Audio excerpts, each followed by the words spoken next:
O tema que me foi proposto nessa exposição, os obstáculos estruturais à emergência da ordem social competitiva, Florestan Fernandes e a Escola Paulista de Sociologia.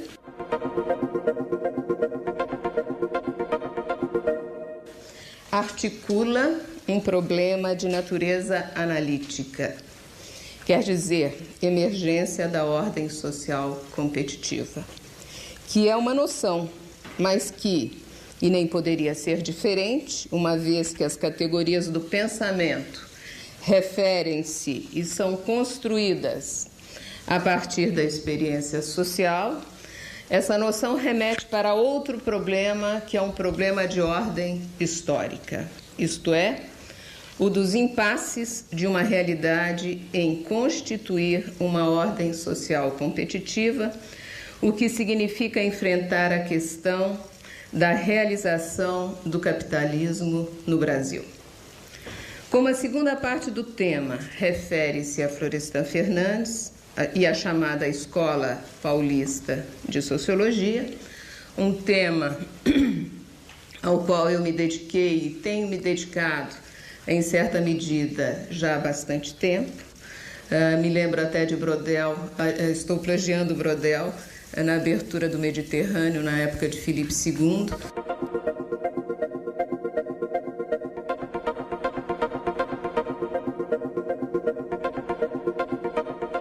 Quando Brodel diz que se dedicou ao Mediterrâneo tantos anos da vida dele, que foi para muito além da mocidade dele.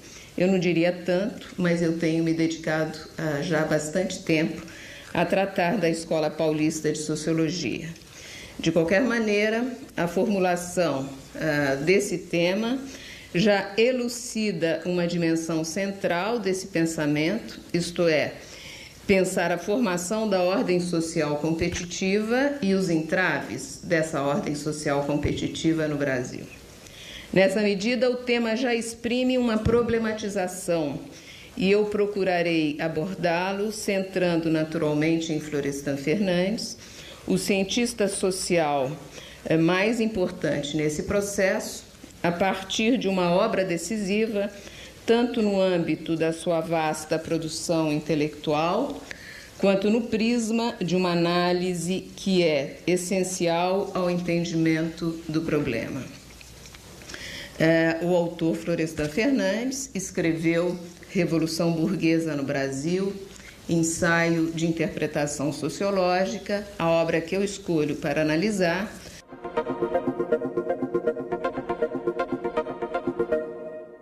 que foi publicada em 75, mas foi concebida e, em parte, escrita nos anos 60. A escolha da obra não foi arbitrária, ainda que muito de arbitrariedade persiga as nossas eleições. Florestan Fernandes foi a figura paradigmática da sociologia uspiana. Foi o sociólogo que encarnou de modo mais completo o projeto de sociologia e o projeto das ciências sociais desenvolvido na instituição. Ele criou uma reflexão que contemplava e que contemplou todos os campos. O campo da pesquisa, da discussão teórico-metodológica, aliou um vasto conhecimento da teoria sociológica, da teoria das ciências sociais. Ele era um erudito nesse campo, pensou o papel do profissional, fez um grande investimento na carreira, formou grupos de pesquisa, programas de trabalho, construiu estratégias dos seus grupos, o grupo que ele formou de cientistas sociais. Enfim, ele teve um percurso individual modelado pela própria disciplina.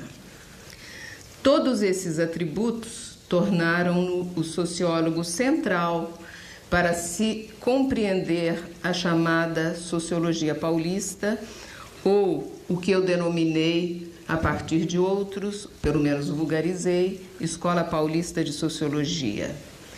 Essa é uma expressão construída a partir da experiência do grupo nos anos 50, mas que tem, nos anos 60, a sua difusão.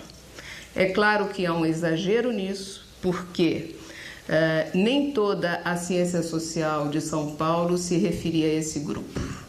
Havia um número grande de cientistas sociais, ou se não grande, pelo menos expressivo, melhor dizendo, de cientistas sociais em São Paulo, na Universidade de São Paulo naquele momento, mas o que havia de especial no grupo formado por Florestan Fernandes era o fato de que ele constituiu um grupo de pesquisas ou de pesquisadores que desenvolviam estudos articulados.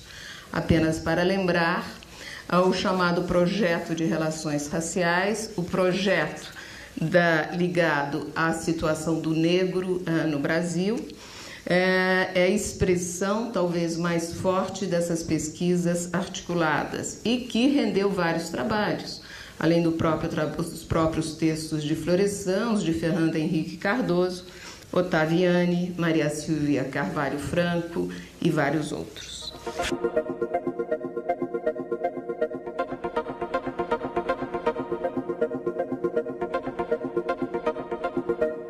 Florestan é, com certeza, o sociólogo que marcou uma posição, uma vez que concebeu um projeto de sociologia acadêmica, sendo o seu principal arquiteto. O projeto de Florestan era substancialmente de uma sociologia construída segundo os cânones da ciência. O lugar para esse empreendimento era a existência de uma universidade capaz de oferecer os suportes para um projeto dessa ordem. Isto é, uma universidade que poderia ofertar o aparato institucional necessário para o desenvolvimento de uma agenda de pesquisa, agenda essa coletivamente construída. O projeto do negro é exatamente isso. E, ao mesmo tempo, tratar do tema da escravidão e mostrar como a escravidão, as relações escravistas, foram fundamentais na constituição da sociedade brasileira. Por isso, Florestan, ele é a figura-chave, mas eu penso isso já a partir dos anos 50, e para entender a sua posição, talvez a melhor lembrança seja a análise que o sociólogo Pierre Bourdieu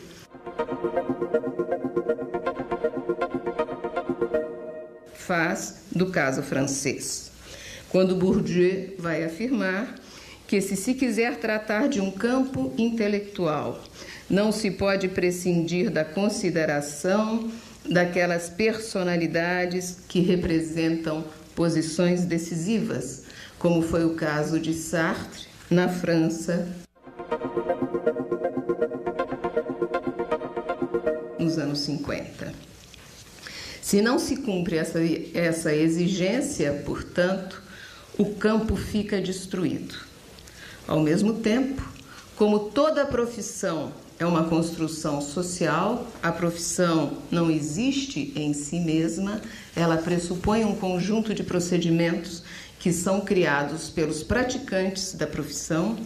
Florestan foi o principal mentor de um tipo de sociólogo, o sociólogo especialista e devotado à construção de um saber apoiado nas normas científicas. Por essa razão, Florestan Fernandes foi diverso dos seus contemporâneos. Estou pensando claramente nos intelectuais que fundaram a revista Clima, Antônio Cândido de Mello e Souza, Lorival Gomes Machado,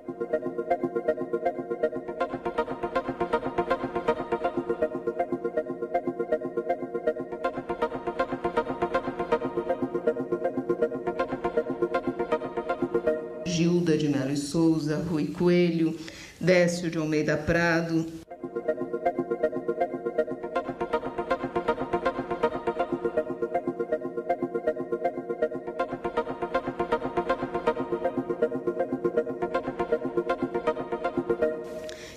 enfim, aqueles jovens uspianos da Faculdade de Filosofia, que constroem um projeto também de vida intelectual e um projeto também de ciência social, quando se tratava dos sociólogos. Paulo Emílio também, né? Paulo Emílio, que começou a pensar a questão do nosso cinema.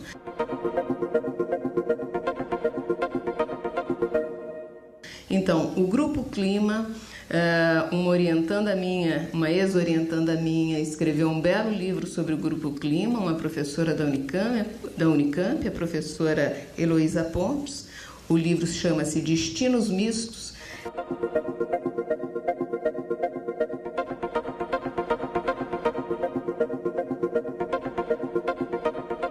É exatamente a expressão desse projeto de vida intelectual diverso daquele concebido por Florestan Fernandes. Por que diverso? Né? Por que destinos mistos? Como herdeiros imediatos de uma vertente do modernismo, claramente da vertente dominante, que é de Mário de Andrade.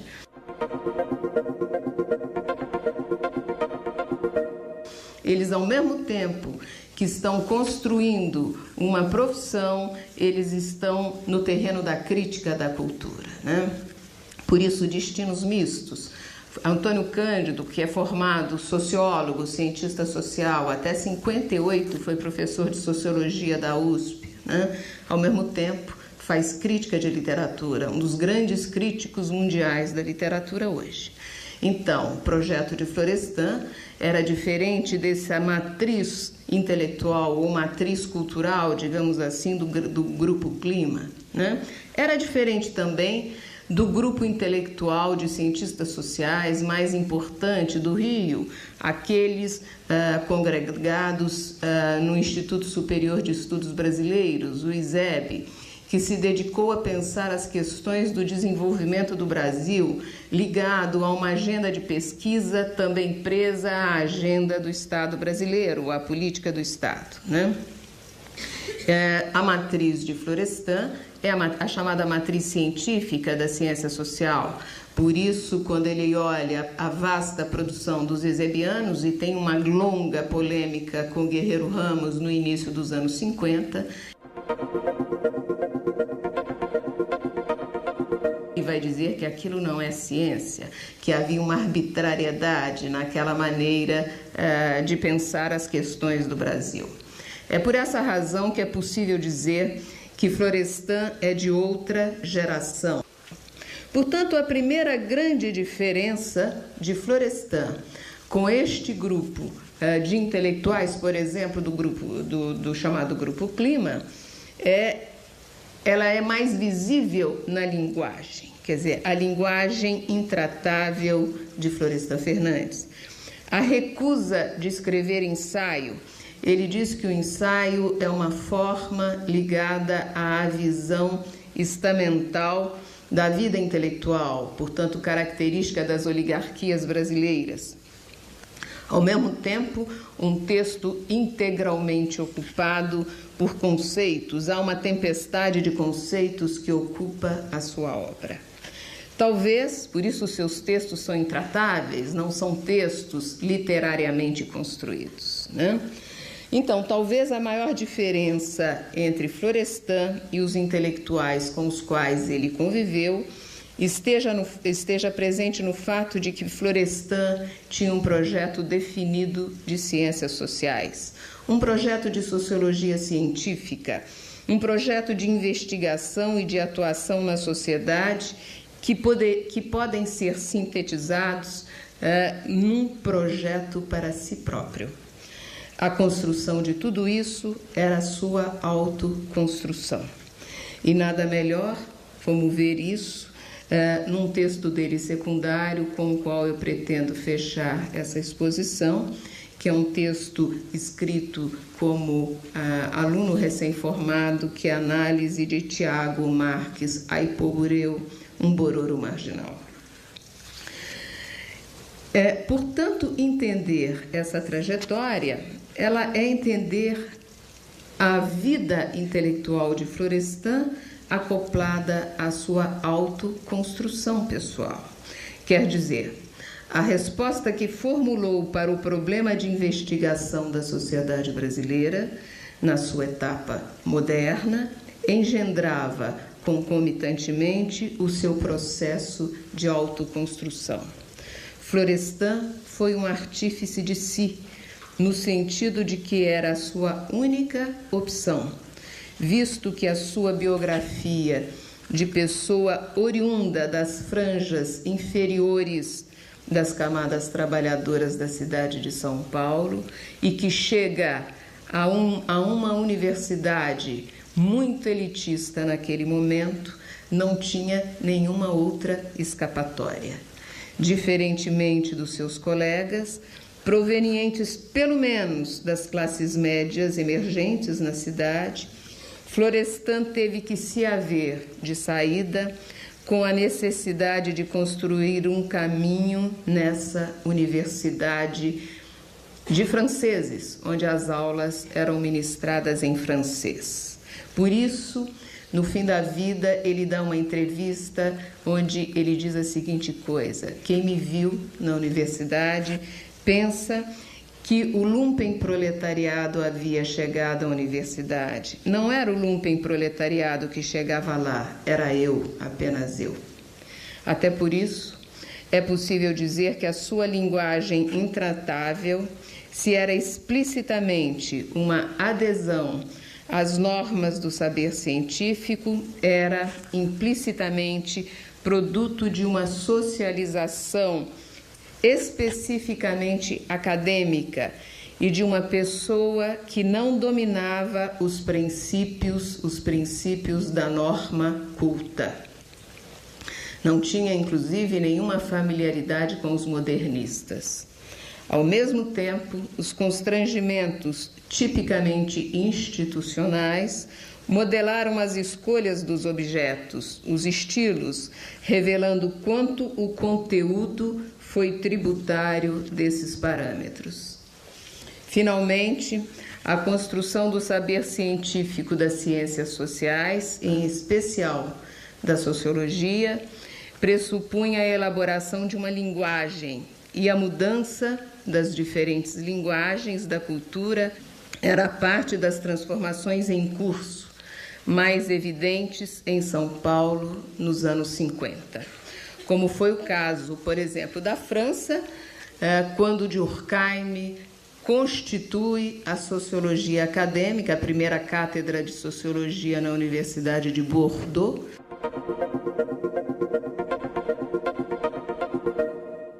e procurou distinguir o que era a linguagem científica da sociologia ou das ciências sociais em relação à linguagem da literatura.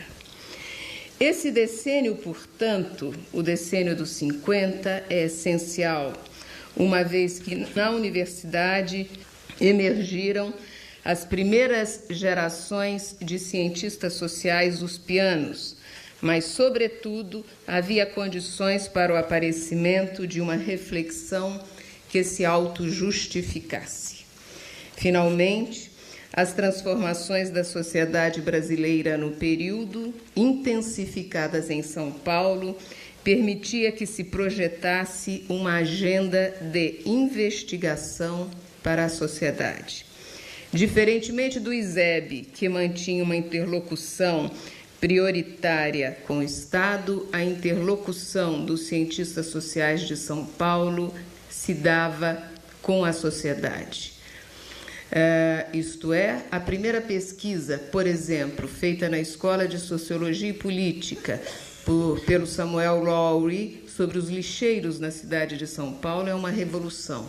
Ninguém no Brasil nunca havia pensado em tratar das camadas populares. Acople-se a isso o fato de que a institucionalização do saber acadêmico criava condições para a emergência do que Bento Prado chamou, nos anos 80, de um difuso tecnicismo.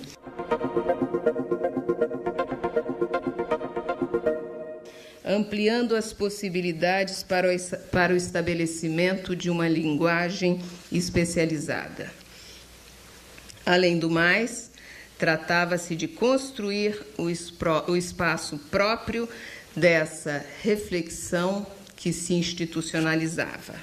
Apesar do ambiente acanhado, a Faculdade de Filosofia e o curso de Ciências Sociais estavam comprometidas com o conhecimento.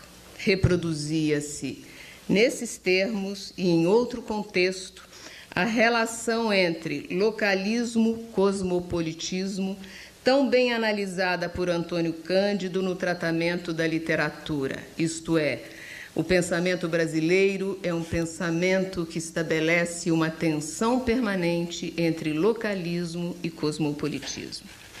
Por que, então, a Revolução Burguesa? Essa obra, editada em período posterior àquele quando Florestan vivia o mundo acadêmico, porque em 75 ele já estava há 6 anos afastado da Universidade de São Paulo pelo arbítrio do regime militar, que o aposentou compulsoriamente em 1969 e também o proibiu de frequentar a universidade e o campus da Universidade de São Paulo.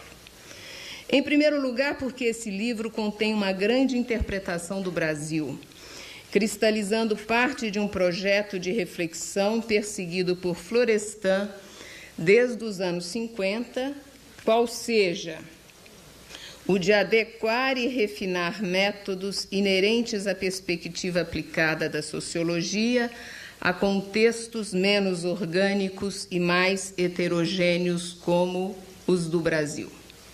Em segundo lugar, porque nessa obra Florestan refina uma vertente interpretativa sobre a mudança e sobre a transformação da sociedade brasileira, cujo projeto o perseguia, embora de modo diverso, desde pelo menos o início dos anos 50.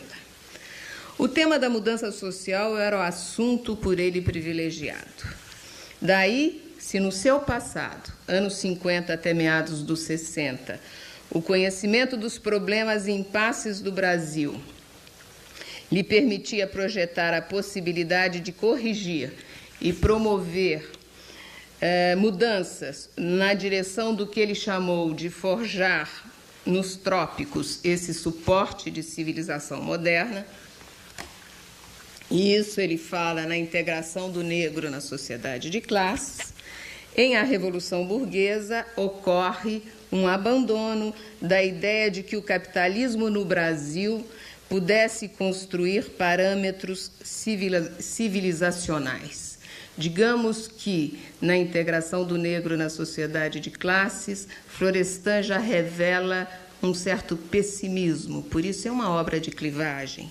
Na Revolução Burguesa, ele desistiu da ideia de que fosse possível o Brasil construir uma sociedade moderna civilizada.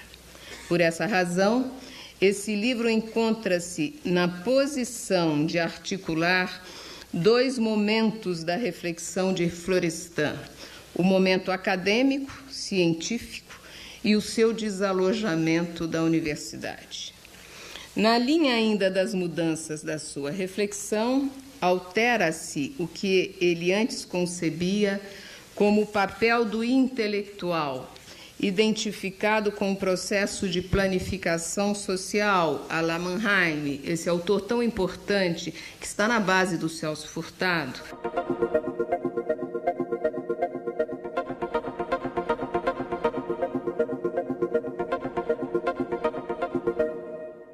Na base do ISEB, na base de Florestan, e hoje tão abandonado pelos cursos de ciências sociais, né? Portanto, a planificação democrática, que conferia um lugar neutro e visível à ação dos intelectuais. Não por causalidade, nos anos 50, Florestan escreveu vários textos sobre o pensamento de Karl Mannheim. A própria reflexão de Florestan sobre os procedimentos científicos absorvia a autorreflexão da ciência, seguindo os passos de Mannheim, ao investigar o que Mannheim chamou de os motivos inconscientes da discussão científica. A ideia de civilização científica, cara a Florestan nos anos 50, deriva das reflexões de Mannheim, assim como a sua aposta no período de construir uma sociedade moderna entre nós, para cujo concurso as ciências sociais eram decisivas. A rigor, essa perspectiva de Florestan explícita no seu projeto científico era uma resposta à sua origem e, ao mesmo tempo, espelho de uma sociedade que se democratizava. Como se sabe, o conhecimento abstrato é típico das sociedades democráticas e as sociedades aristocráticas elas não são situações propícias ao conhecimento abstrato. Finalmente, porque nessa obra Florestan conforma a categoria já presente nas outras, que é de ordem social competitiva, que está presente já na integração do negro na sociedade de classes, um livro de 1964, em Sociedade de Classes e Subdesenvolvimento, um livro de 1968, e Capitalismo Independente e Classes Sociais na América Latina, um livro de 1973.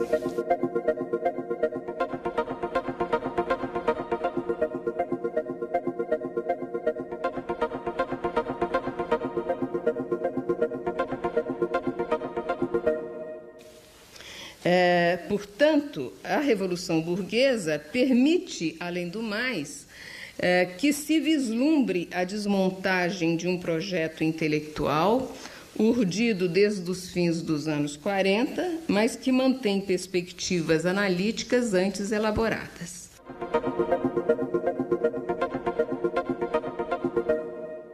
Por essa razão, ela é obra paradigmática dos caminhos e rupturas da chamada Escola Paulista de Sociologia. A Revolução Burguesa, escrita entre 1966 e 1974, essa escritura foi interrompida por 3 anos quando ele foi professor da Universidade de Toronto, foi publicada em 1975. Interessante perceber que o título contém a palavra ensaio. A Revolução Burguesa no Brasil, ensaio sociológico, de interpretação sociológica, mais correto, ensaio de interpretação sociológica. Antes, ele só havia usado a palavra ensaio 2 vezes, quando ele escreveu em 53, ensaio sobre o método funcionalista em sociologia, ensaio aqui quer dizer tentativa, e depois ensaios de sociologia geral e aplicada, que quer dizer conjunto de artigos. Com a utilização da palavra ensaio, o livro revela um recuo frente às suas posturas cientificistas. No entanto, as peculiaridades do seu estilo permanecem. A obra persegue os significados para a realidade brasileira das noções de burguês, burguesia, revolução burguesa, procurando, segundo ele, estabelecer questões de alcance heurístico. O problema decisivo do texto encontra-se na discussão da especificidade, da construção da sociedade de classes e da formação da revolução burguesa no Brasil, vistas no prisma da formação da racionalidade burguesa, da mentalidade burguesa, da ética do ganho, do lucro, do risco calculado. Isto é, da gênese da sociedade moderna no Brasil, abrangendo o período desde a independência até o pós-1964. Para o tratamento do período formador, Florestan põe em revista o universo valorativo dos agentes envolvidos, acentuando as dimensões psicossociais para a caracterização do chamado espírito burguês. Mostra como o liberalismo, que estava na base da formação da sociedade tradicional, tanto que Euclides falou na margem da história do Brasil, que o Brasil é o único país que foi constituído por uma teoria política,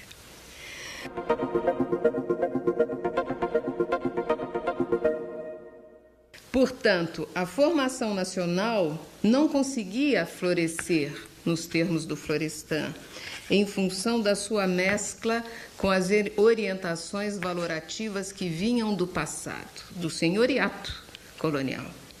Centrada, pois, na dinâmica dos agentes, a reflexão põe à vista a formação do chamado Brasil moderno, e essa é a primeira parte do livro.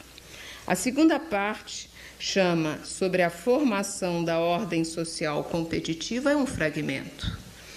O problema dessa formação reside na incapacidade de superar o legado da história pregressa.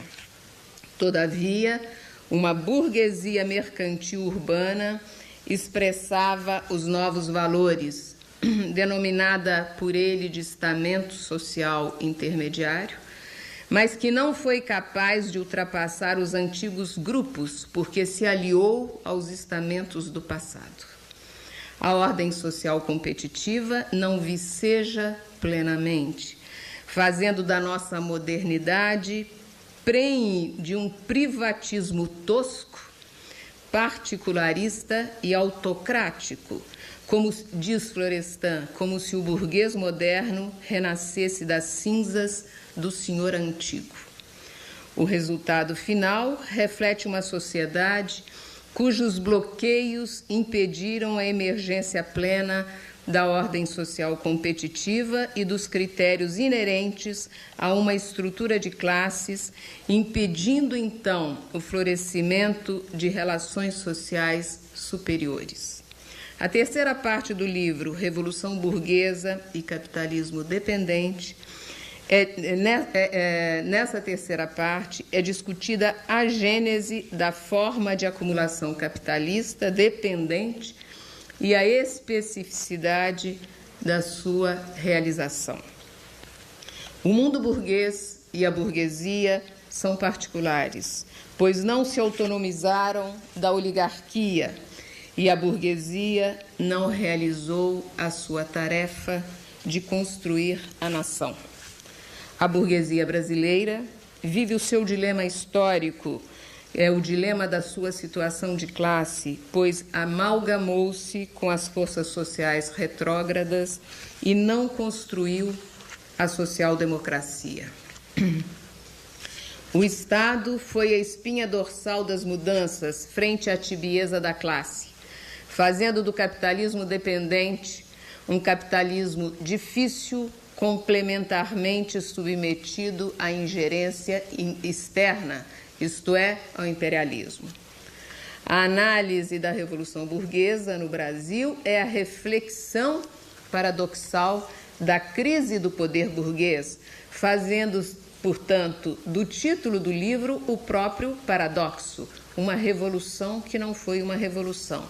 Aliás, Florestan gostava desses títulos paradoxais. A integração do negro na sociedade de classes é sobre uma integração que não se processou. Do ângulo político, emerge então o modelo autocrático burguês de transformação do capitalismo, no qual 1964 é um dos momentos paradigmáticos. Isto porque a burguesia brasileira não conciliou transformação econômica com a Revolução Nacional, tornando o Estado a entidade central, minimizando o significado político da classe, na medida em que o Estado assumiu as funções capitalistas. A estrutura dessa obra encerra um ponto de viragem nas reflexões de Florestan Fernandes. A própria obra é clivada, visível na passagem da primeira para a segunda parte.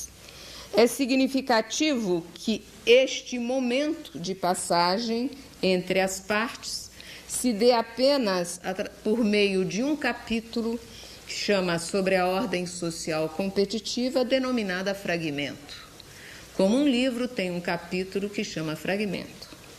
Aparentemente, essa parte parece solta dentro do livro, mas, na verdade, ela desempenha um papel essencial, porque ela é um elo de passagem entre as formas da interpretação. Na primeira parte do livro, predominam as noções de racionalismo econômico, de orientação racional da ação, e no âmbito político, da passagem da autoridade, isso é, da estrutura do domus, para a ordem legal, isto é, a estrutura do Estado. A distinção comunidade-sociedade é trabalhada na direção de configurar a oposição sociedade tradicional, sociedade moderna. A estrutura social é caracterizada a partir dos estilos de vida e de relações estamentais e das castas. Emerge, no entanto, princípios outros de estratificação na ordem social competitiva, que é a ordem da sociedade aquisitiva ou da civilização burguesa marcada pela racionalidade, no sentido de Weber, no sentido das relações mercantis ou as relações do mercado, porque nos termos do Weber é no mercado que se constitui a ordem societária. Portanto, a ordem social competitiva é o substrato social do capitalismo. De outro lado, a ordem social competitiva é construída também por Florestan como produto das funções classificadoras do mercado e estratificadoras da produção.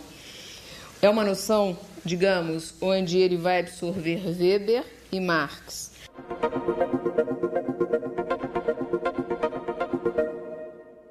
Porque para Marx o mercado é a aparência de momentos anteriores, né? Portanto, ele é determinado.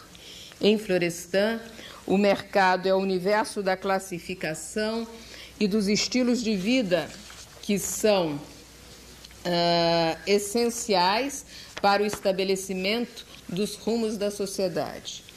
Ao estabelecer essa síntese, Florestan formula uma questão central para o entendimento da moderna sociedade burguesa no Brasil, ou seja, a da persistência do que ele chamou de 3 padrões distintos de desenvolvimento: do desenvolvimento econômico, do desenvolvimento social e do desenvolvimento cultural. Cada um dos padrões, ou das ordens, como chamou Max Weber, cada uma delas comportando padrões correspondentes de funcionamento e de crescimento da economia, da sociedade e da cultura, e elas não estão necessariamente referidas. Por isso, a ordem social competitiva no Brasil é fluida, sem construir a solidariedade de classes e sem diversificar valores e aspirações sociais. Portanto, os impasses estruturais, eles criam obstáculos à realização do sentido das ações presentes na intenção dos agentes. Quer dizer, a intenção dos sujeitos na sociedade, o resultado da ação dos sujeitos é um resultado outro, desconectado da intenção. No caso do capitalismo dependente, a particularidade da relação construída impediu o florescimento da ordem social competitiva, isto é, de posições sociais e de condutas orientadas segundo padrões correntes do que ele chamou de capitalismo como estilo de vida. O estrutural funcionalismo também está presente nessa análise, na vertente dos ingleses e na vertente da sociologia norte-americana, uma vez que se trata da estruturação de posições sociais e dos papéis sociais que deveriam corresponder às diferentes posições dentro da sociedade. Essa análise, que guia as primeiras partes, ela vai sofrer uma inflexão na terceira e última parte do livro, quando na caracterização do capitalismo dependente o diálogo é franco com o marxismo, presente na noção de padrão de desenvolvimento do capitalismo monopolista na periferia, que pressupõe o imperialismo. Em periferia, a própria noção da periferia, no caso de Florestan, pressupõe a dependência. Isso quer dizer o quê?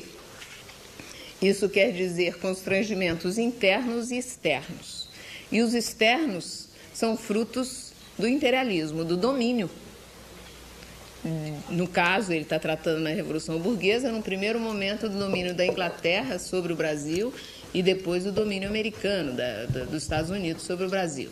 Quer dizer, são sociedades que não conseguem equacionar autonomamente as suas questões. É isso que é o imperialismo, na verdade, né?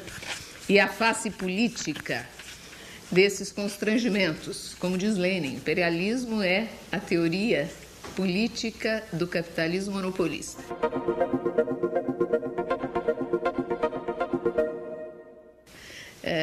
Portanto, o imperialismo é o domínio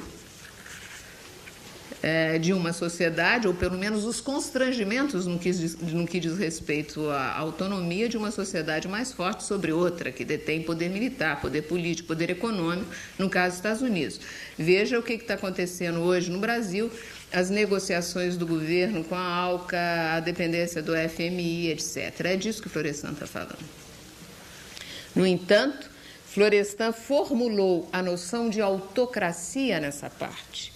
O que é autocracia? Não é autoritarismo, é uma relação privatista das classes dominantes com o poder. É a privatização do político, é a privatização do Estado. Portanto, é diferente de regime, pode ser democracia e autocracia, né? Que é uma noção muito interessante para se pensar até hoje a estrutura política no Brasil.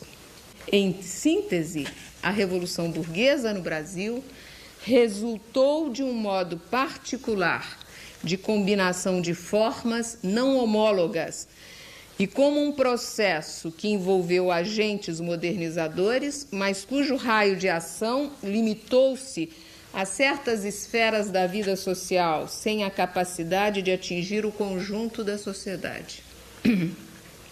É claro que essa heterogeneidade estrutural, que Florestan, na verdade, vai beber em Caio Prado Júnior,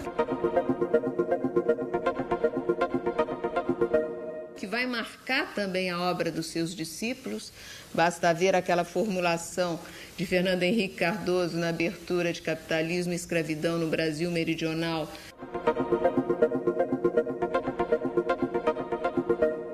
Quando ele vai tratar do senhor, né, na relação escravista, que ele vai dizer que é um ser bifronte, se quiser mutuamente contraditório, a face ligada ao mercado e a face do senhoriato, né? Resulta no quê? Numa não atribuição de uma identidade no Brasil, à sociedade brasileira. Quer dizer, a sociedade brasileira é uma sociedade de uma identidade fluida, e isso distingue dos intérpretes do Brasil, que formularam princípios identitários.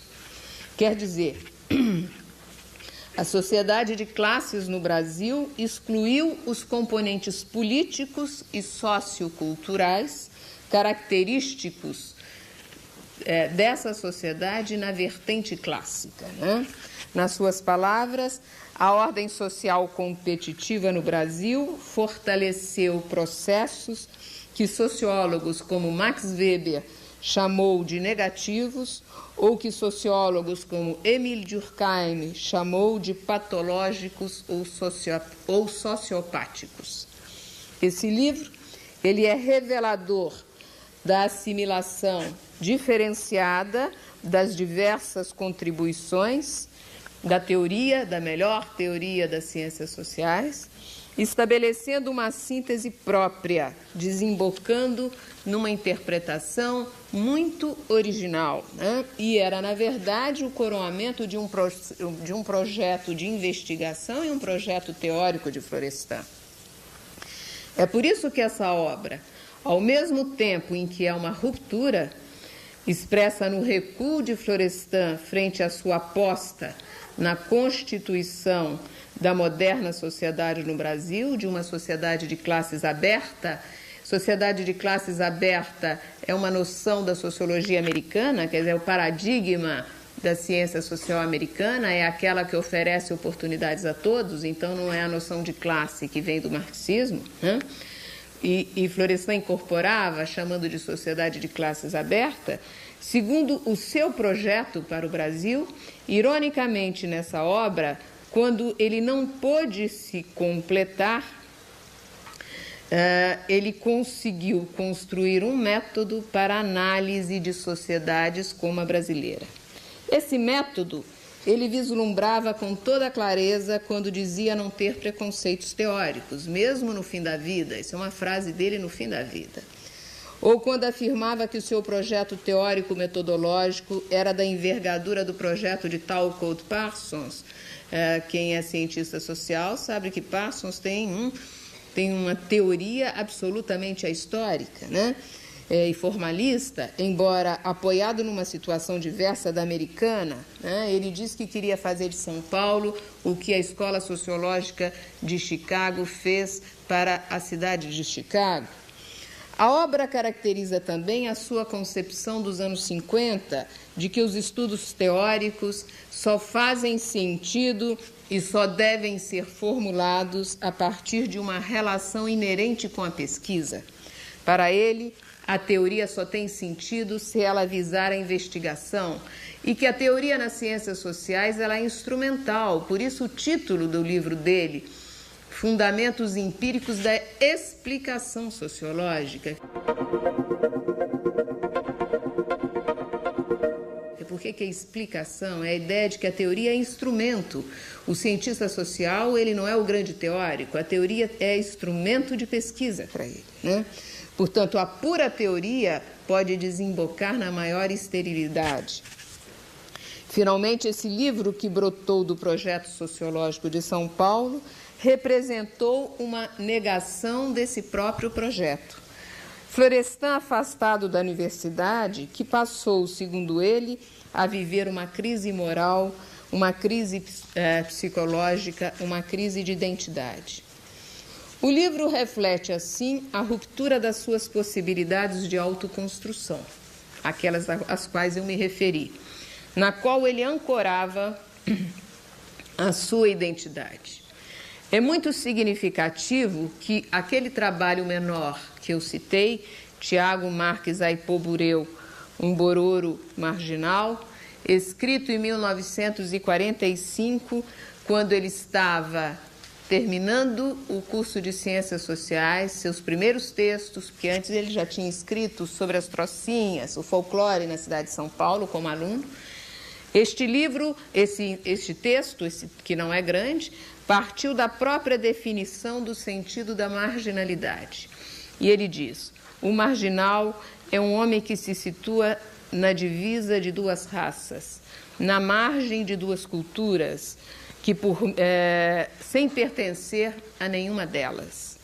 É o indivíduo que, por meio de migração, educação, casamento ou outras influências, deixa um grupo social ou cultura sem realizar um ajustamento satisfatório a outro, encontrando-se à margem de ambos e não estando integrado em nenhum. O marginal é, pois, o ser cindido, diria eu, estranhado, em relação à dupla vivência, vivendo um terrível drama psicológico, enfim, um ser sem identidade definida. Tiago Marques Aipobureu não conseguiu construir uma solução ativa para romper a sua situação de marginalidade, porque quando jovem foi retirado pelos padres da sua sociedade e foi educado na Europa. Quando voltou, não era mais um bororo, também não era um europeu, né? Portanto, ele não construiu uma solução ativa e para romper essa situação, permanecendo no que Florestan chamou de solução passiva. Interessante que esse texto, republicado mais duas vezes após 1945, a primeira publicação, ele foi republicado em 1960 e em 1975 sem nenhuma alteração, tenha sido um dos momentos fundamentais, ou diga sobre os momentos fundamentais da vida de Florestan. No ano 1945 é o ano em que ele é admitido na vida acadêmica. Depois, 1960, é o momento em que ele era o sociólogo mais prestigiado do Brasil, um acadêmico reconhecido, exercendo as mais altas funções na universidade.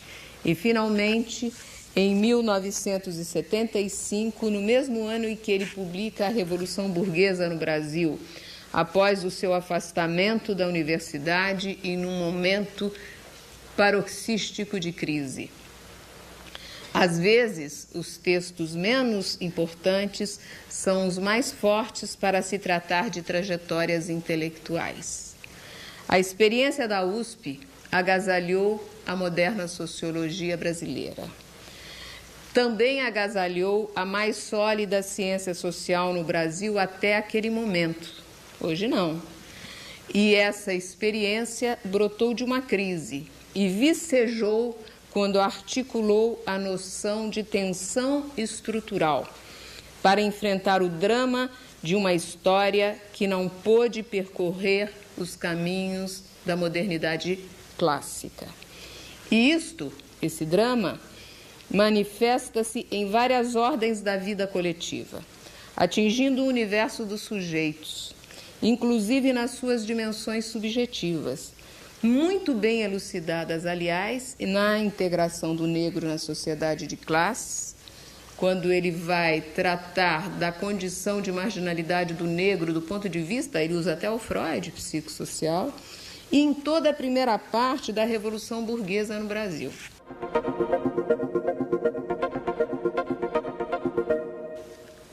A desconexão entre posições e papéis sociais é a expressão flagrante da desarmonia que atinge a todos, manifestação, em suma, da impotência dos sujeitos sociais diante dos constrangimentos estruturais.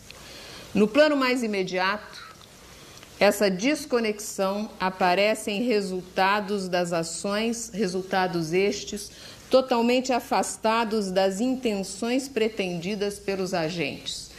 O agente visa um fim, o resultado da sua ação é outro. No âmbito de inferências mais gerais, constata-se os descompassos na anomia, este estado quase permanente que parece nos caracterizar. Conclusões como essa emergem da mais pura e refinada reflexão sociológica e desenha um espaço eminentemente sociológico. Nenhuma sociologia existe se o coletivo não tiver um papel essencial para se pensar a vida dos sujeitos. Em outro universo da cultura, o da literatura, o aludido drama ganha os contornos da pura criação, quando Riobaldo, em Grande Sertão Veredas, indaga-se: o que é isso que a desordem do mundo podia bem mais do que a gente? Já que falamos de sociologia, eu vou lembrar uma frase maravilhosa de Max Weber. Ele diz assim: a humanidade nunca teria atingido o possível se infinitas vezes não tivesse buscado o impossível. Portanto, nós temos que buscar. Não sei se conseguiremos, mas é um dever dos dirigentes do Brasil, da sociedade brasileira, daquelas pessoas que têm um compromisso com esse país, de buscar. E de buscar isso que parece impossível no nosso horizonte, até para que possamos realizar o melhor possível.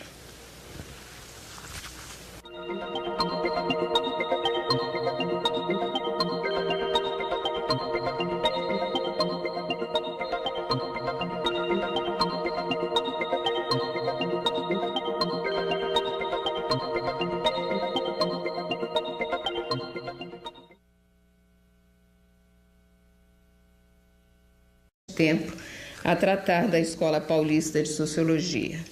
De qualquer maneira, a formulação desse tema já elucida uma dimensão central desse pensamento, isto é, pensar a formação da ordem social competitiva e os entraves dessa ordem social competitiva no Brasil.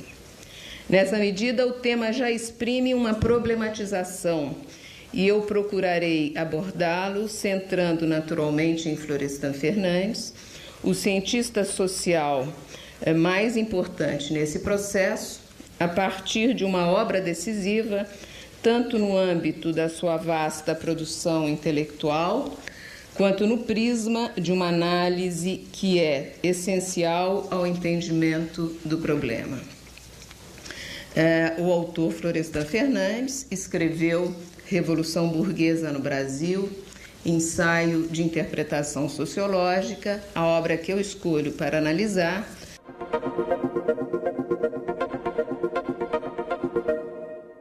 que foi publicada em 75, mas foi concebida e, em parte, escrita nos anos 60.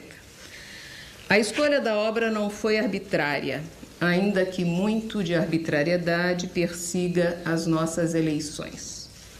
Florestan Fernandes foi a figura paradigmática da sociologia uspiana. Foi o sociólogo que encarnou de modo mais completo o projeto de sociologia e o projeto das ciências sociais desenvolvido na instituição. Ele criou uma reflexão que contemplava e que contemplou todos os campos: o campo da pesquisa, da discussão teórico-metodológica, aliou um vasto conhecimento da teoria sociológica, da teoria das ciências sociais. Ele era um erudito nesse campo, pensou o papel do profissional, fez um grande investimento na carreira, formou grupos de pesquisa, programas de trabalho, construiu estratégias dos seus grupos, o grupo que ele formou de cientistas sociais. Enfim, ele teve um percurso individual modelado pela própria disciplina. Todos esses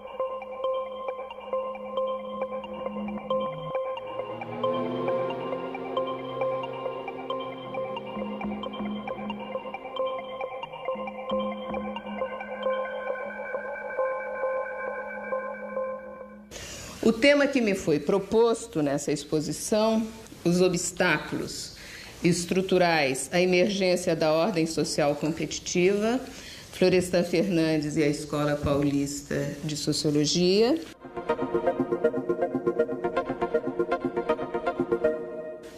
Articula um problema de natureza analítica, quer dizer, emergência da ordem social competitiva, que é uma noção, mas que, e nem poderia ser diferente, esses atributos tornaram-no o sociólogo central para se compreender a chamada sociologia paulista, ou o que eu denominei, a partir de outros, pelo menos vulgarizei, Escola Paulista de Sociologia. Essa é uma expressão construída a partir da experiência do grupo nos anos 50, mas que tem, nos anos 60, a sua difusão. É claro que há um exagero nisso, porque nem toda a ciência social de São Paulo se referia a esse grupo. Havia um número grande de cientistas sociais, ou se não grande, pelo menos expressivo, melhor dizendo, de cientistas sociais em São Paulo, na Universidade de São Paulo naquele momento. Mas o que havia de especial no grupo formado por Florestan Fernandes era o fato de que ele constituiu um grupo de pesquisas ou de pesquisadores que desenvolviam estudos articulados. Apenas para lembrar, o chamado projeto de relações raciais, o projeto da Liga, uma vez que as categorias do pensamento referem-se e são construídas a partir da experiência social, essa noção remete para outro problema, que é um problema de ordem histórica, isto é, o dos impasses de uma realidade em constituir uma ordem social competitiva, o que significa enfrentar a questão da realização do capitalismo no Brasil. Como a segunda parte do tema refere-se a Florestan Fernandes e a chamada Escola Paulista de Sociologia, um tema ao qual eu me dediquei e tenho me dedicado em certa medida já há bastante tempo. Me lembro até de Brodel, estou plagiando Brodel na abertura do Mediterrâneo, na época de Filipe II.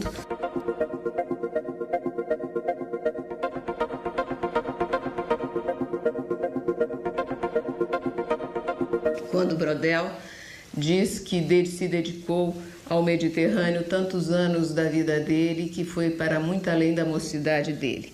Eu não diria tanto, mas eu tenho me dedicado já há bastante